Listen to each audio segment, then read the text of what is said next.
the market is it's a little different than it was last year. Okay.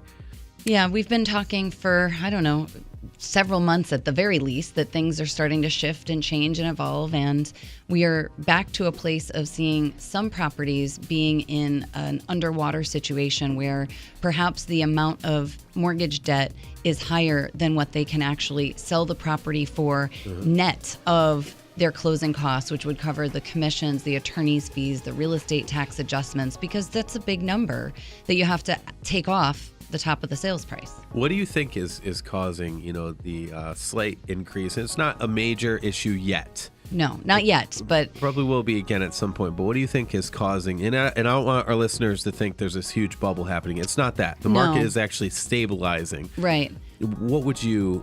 To be honest with you, I think it's more a victim of circumstances. I think that the market has ticked up enough that folks started saying, you know what, I really want to get rid of this property that I bought at the top of the market in 06 or 07. And maybe they waited just a little bit too long.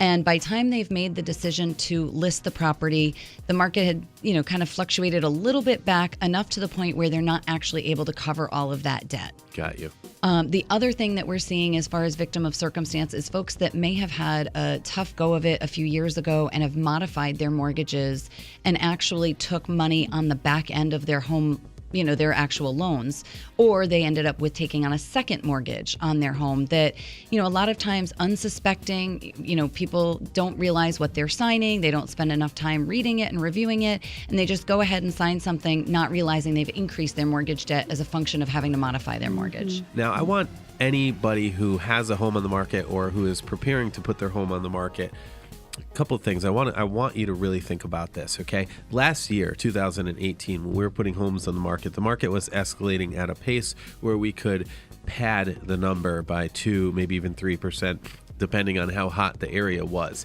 Now, we're not in that kind of market. The market is very hot, but it's not that kind of market. If you are not putting your house on at fair market value, what's going to happen is your property, unless it's completely turnkey and absolutely gorgeous, and I'm sure your house is gorgeous, but you know what I mean, like what buyers today are looking for, where they don't have to do any updates, it's completely move-in ready, you are probably going to sit for a longer period of time, and you're going to have to take the price down if you're padding it to a lower price, because the market is no longer escalating like it was. We're only seeing 1 to 3% escalation over the course of the year. So you're seeing a lot of areas throughout Rhode Island start to stabilize and plateau.